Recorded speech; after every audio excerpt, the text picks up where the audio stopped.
You know, folks, the whole world is talking about Bitcoin. Want to know why?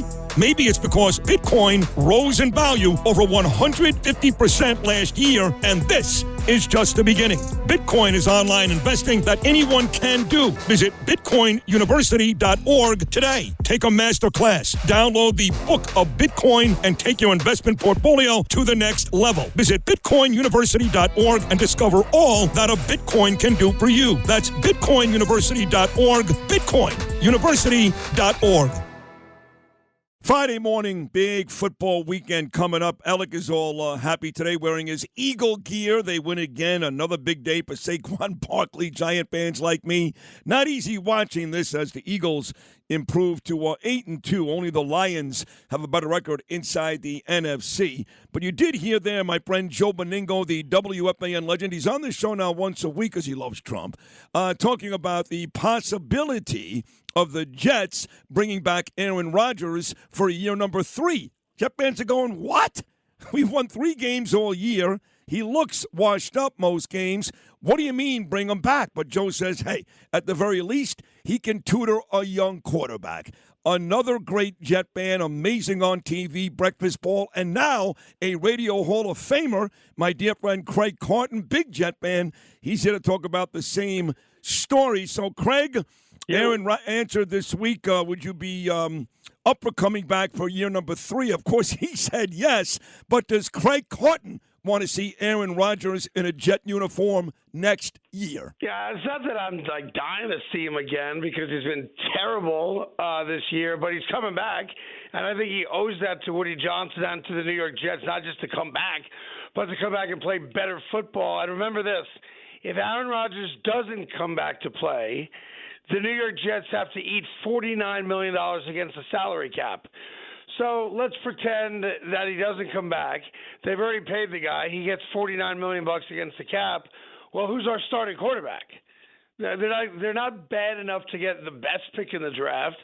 There's really no available amazing free agent quarterbacks that are going to come here on a 1 or 2 year deal. So let's get used to the fact that Aaron Rodgers is coming back, and he owes us a year. Very excited about it. Yeah.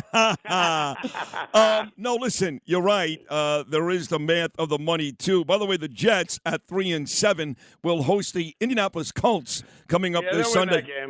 They'll win that game. They should. Listen, I just don't get it. They bring in Devontae Adams. He also looks washed up, by the way, but he's here. Garrett Wilson, I believe, is still one of the best wide receivers in football. Yeah. They've got Hall. They've got this other kid, Allen. They seem to be loaded on offense with these skilled players, and there's a lot of 3-and-outs. I mean, what is the issue? Well, the issue is bad coaching, guys that don't give a damn, guys that forgot all the fundamentals, a boring, predictable offense, a bad offensive line. I was thinking about it when you were talking there that, you and I are old enough to have grown up in an era in New York where it was undisputed that baseball was king in New York. And then we went through about a 2-decade period where kind of globally the NFL overtook baseball, right, as America's pastime. And I would say the same in New York. The New York Giants win multiple Super Bowls. Even the Jets, 15 years ago, had that run with Mark Sanchez. And football really took over. And I would have made the argument that the New York Giants were number 1. The New York Yankees became number 2. And then you could argue Mets and Jets after that. Knicks, of course, always, the dominant basketball team. But because the Jets and Giants have been so bad, I think, and the Yankees and Mets both made the postseason, and the Yankees, of course, made it to the World Series. I think it's like 88, 91, 95, 96, whatever, where baseball's back. Yeah. I think baseball dominates New York. Oh, there's no question. I mean, the Giants, this is unbelievable. Do you know, Craig, that you have to go all the way back to Ben McAdoo and the playoff loss to the Packers for their second winning season in the last 10 years? They've now had crazy. 8 out of 9 losing seasons. And John Mara, he's out there. Daboll's great. No, he's not. Shane is great. No, he's not. And the fans, they continue to show up because they're morons and they love football. But this is a bad product for a long time. They finally going to bench Daniel Jones. What are your thoughts on Jones and the Giants situation? Well, I mean, the New York Giants are going to be in the same spot the Jets will be in 2 years, assuming Aaron Rodgers does come back, and that is they don't have a quarterback. They gave Daniel Jones the money off the playoff win against Minnesota, and while guys like you and I thought it was silly to pay him that kind of money, $40 million a year, because he had one good playoff game, and yes, they did beat Minnesota on the road that year, Daniel Jones is a backup quarterback. Daniel Jones is the kind of quarterback that has an 8-year career in Carolina, and nobody thinks twice about him, and he becomes a high school gym coach talking about the day he threw a touchdown pass on an October Sunday. Oh, God. And it's just, I don't remember. Look, I'm 32 years old, as you know, and and honestly, I can't remember a worse era of New York football combined. The New York Jets haven't been in a playoff game since January 11th.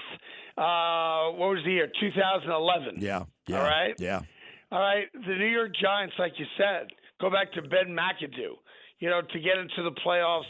And you're talking about collectively, 10 to 15 years of just terrible football, and it's very hard to watch. No, late 70s, they both were not very good. After Richard Todd, the Jets, and the Giants, of course, went through quarterbacks like Joe Pisarcik, Randy Dean, Jerry Goldstein, before they drafted Bill Sims in 1979. So that was that era, late 70s. Giants, terrible. Jets, not very good. But this is almost as bad. You're right. Craig, you mentioned the Knicks, and my son Gabriel, who loves you. He loves watching you on TV. He loves your show. That's his favorite team by far. He loves basketball. He's a good player. He loves the Knicks. And he said to me last night, he goes, Daddy, you know that even though they're 13-0, they're a fraud. Don't buy the Cleveland Cavaliers. They're undefeated, Craig, the Cleveland Cavaliers. Yeah, shockingly, look, I was a big Kenny Atkinson guy when he was here at the Nets, and he kind of got railroaded, by Kevin Durant and those guys. I don't think the Cavaliers are winning a title, but I can tell you what, 13-0, is pretty special. I think the record to start the season off without a loss is Golden State won 24 straight in their heyday. Wow. Look, and despite by the way, you say in their heyday, I think right now they're tied with Phoenix for the best record in the West, are 9-2. So you're right. Their heyday may be back. By the way, and Steph Curry's doing stuff at 36 that no one has ever done. Right. Because he can just shooting the rock the way he does. And as much as I don't like LeBron James, I got to respect his game also. Dude's 90 years old. It's 3 straight triple doubles. But the Cavs story, comes out of left field, right? Because the Cavs have been a big disappointment the last couple of years in the playoffs. The Knicks have owned them obviously a couple of years ago. But 13-0 is 13-0. And they're getting it, 8 men deep on the bench, and it's a fun basketball team to watch. What do you think about the Knicks? Off to a bit of a slow start, obviously. Yeah, but they'll look, be fine. They'll be fine, right? You got new faces there, Towns and Bridges, but they're going to be fine, right? Yeah, I mean, look, they're a 500 team right now. It's a tough loss to the Bulls a couple nights ago where the Brunson ball goes in and out at the end there, and it's a cheap, foul call on Hart that I don't think was a foul.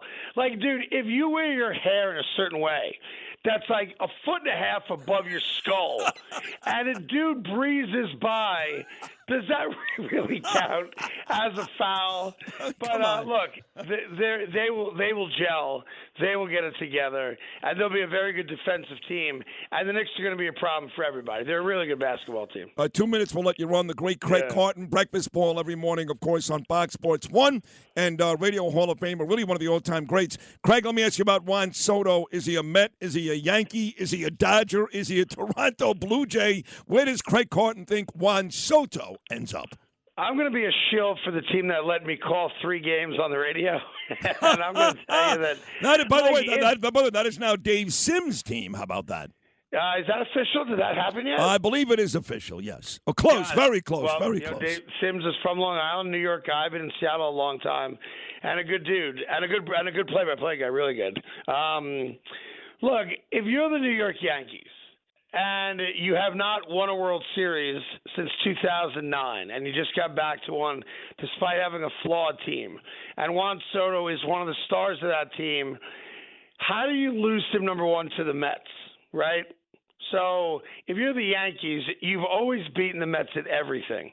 So you can't lose them to the Mets. So to me, it's not Yankees or Mets. It's Yankees or fill in the blank.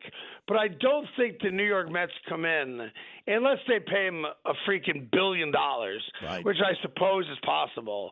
The only way the Mets get him, in my opinion, I know Met fans don't like hearing this, is if they pay him more money than any player in any sport has ever gotten. Right. Because if you're the Yankees, you can lose them to the Dodgers. You can lose them, I guess, to the Cubs. You can lose them to somebody else. You can't lose them in New York to the Mets. It goes against every bit of the DNA of the Yankee-Met relationship in this city. Now, I have a question for you. Sure. Because as you know, I know some people in your building. Yeah.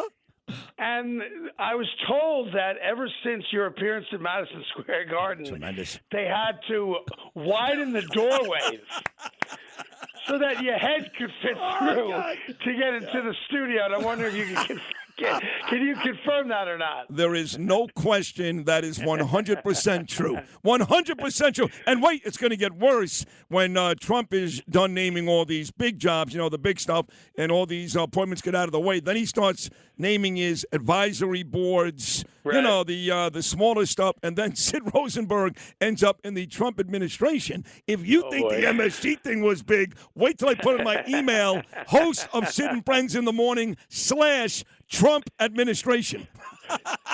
Now, let's say he said to you, Sid, I appreciate your unwavering support over the years and speaking at the Garden and taking the hits that you took, right, as many of the other speakers did as well. Right. And he says, you name your favorite country, I'll name you ambassador to that country. Listen, bro, it's always great catching up with you. You're great on TV. You're great on radio. I love you. Craig Carton, excellent job. Have a great weekend. Thank you so much. Best your family. Have a great weekend, and talk to you soon. You too. Your beautiful family, too. That's my man, Craig Carton, right there, folks. Check him out every morning on Fox Sports 1. It is Breakfast Ball. Eden Memorial Chapels understands Jewish funerals can take many forms. Some are Orthodox, while others are more conservative or of a Reformed nature. There's no one better. With services close to all New York and New Jersey cemeteries, Eden Memorial Chapels offer fair and balanced pricing and can provide easy transfer of you and your loved ones to Israel. While you're grieving, they're here to take care of all the details so that you deal with less bureaucracy and have more peace of mind. Go to EdenMemorial.com. That's EdenMemorial.com.